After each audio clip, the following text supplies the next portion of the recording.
ولم يزل حفظه بين الصحابة في علا حياة رسول الله مبتدرا، وكل عام على جبريل يعرضه، وقيل آخر عام أرضتين قرا. إن اليمامة أهوها مسيلمة الكذاب في زمان الصديق إذ خسرا، وبعد بأس شديد حان مصرعه، وكان بأسا على القراء مستعرا. نادى أبا بكر الفاروق خفت على القراء فادرك القرآن مستطرا، فأجمعوا جمعه في الصحف واعتمدوا زيد بن ثابت العدل الرضا نظرا، فقام فيه بعون الله يجمعه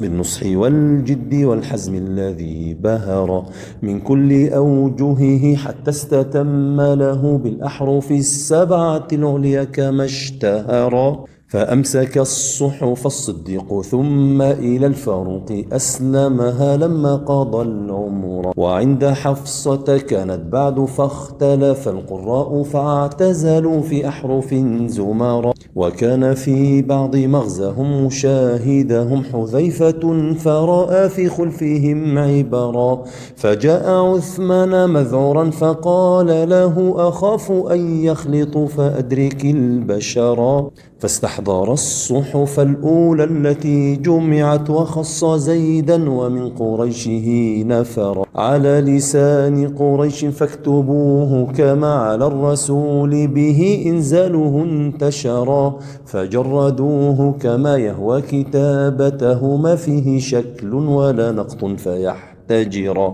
وصار في نسخ منها مع المدني كوف وشام وبصر تملأ البصرا، وقيل مكة والبحرين مع يمن ضاعت بها نسخ في نشرها قطرا.